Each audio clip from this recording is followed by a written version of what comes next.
E aqui somos, às vezes, autênticos, batemos palmas, pulamos, mas quando chegamos em casa somos outra pessoa. Às vezes discutimos com nossa família, falamos tanta coisa. É tempo de mudar isso, porque Jesus está voltando.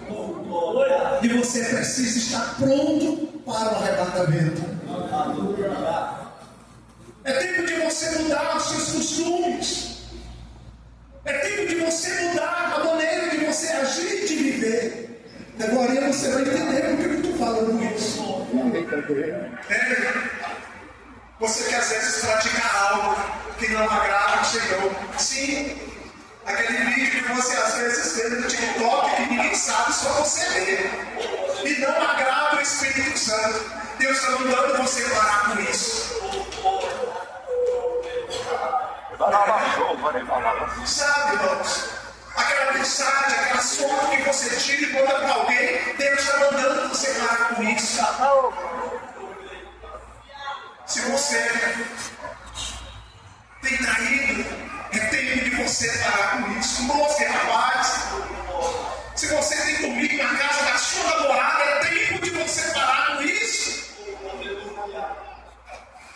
Dicionário, você vem aqui trazer uma palavra dessa dura, aí daqui a pouco você vai entender por quê.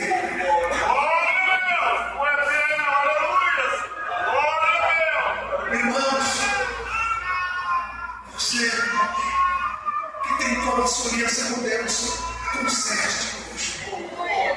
E com isso, deixe seu marido e sua cabeça na sua casa. Vamos mudar essa história. E você, marido, que talvez não respeita a sua esposa, para com isso. Vamos respeitá-la. Vou repetir. É tempo de uma nova história.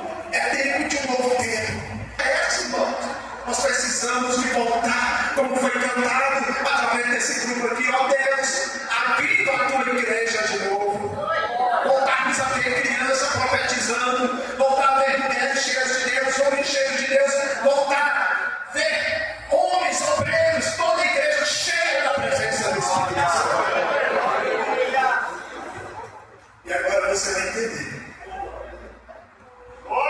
Eu estava algumas vezes na minha casa, igreja do Jardim Novo Mundo, dirigida pelo pastor Josias e pastor Eloá. Isso foi isso aqui.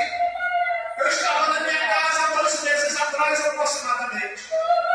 E logo após eu entrei na minha cama para descansar. Um dia comum. E quando eu entrei na cama, o Senhor me deu uma revelação profunda. Foi tão profunda que quando eu contei com o meu pastor da reunião, ele disse: você tem que contar aqui na igreja de Santa Ceia. Eu já contei lá, na ceia passada. Mas eu estive na casa do pastor Josias conversando com ele, que você tem que ir na igreja de ceia. E eu me deitei ali para descansar. E de repente, meus irmãos, eu estava aqui nessa igreja cantando exatamente esse hino que nós acabamos de cantar. E quando nós chegávamos no meio do hino, a igreja estava toda de pé cantando o hino além do Rio Azul.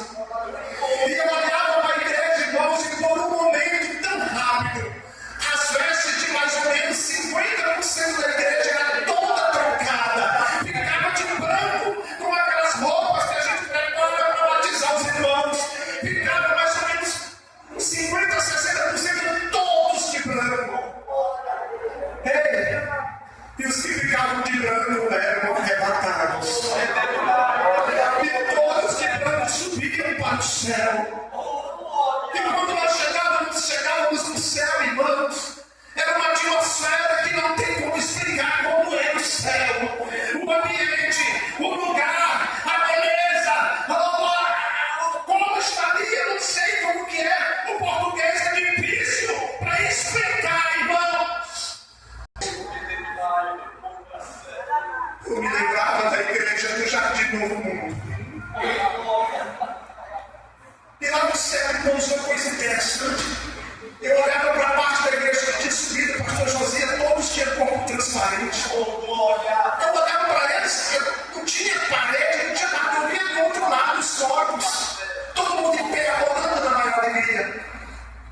Mas eis que de repente eu olhava para o céu para a igreja que eu já vi. E quando eu olhava para cá, irmãos,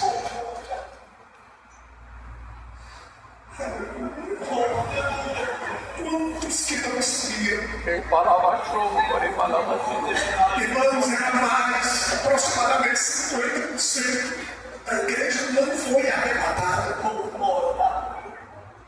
Ficaram. Eu olhava no céu e vi o rosto de muita gente que ficou no arrebatamento, assim como eu vi o rosto de muita gente que subiu. É tempo de conserto, é tempo de mudança, é tempo de você rever os valores. E eu olhei do céu, e a igreja estava no desespero total, gritando, dizendo: aonde está Deus? O que aconteceu? Ele gritando, eu fiquei, e os discípulos pelo arrebatamento da igreja, nós ficamos, o que vamos fazer nesse salão aqui? Era a gente correndo de um lado para o outro, tudo desesperado. E de repente lá no céu ainda, com parte da igreja, eu comecei a chorar, a gritar e a clamar. E comecei a chorar desesperadamente vendo a igreja, a parte da igreja que tinha ficado. E meu choro foi tão intenso que eu acordei na cama lá na sede do Projeto de Missões.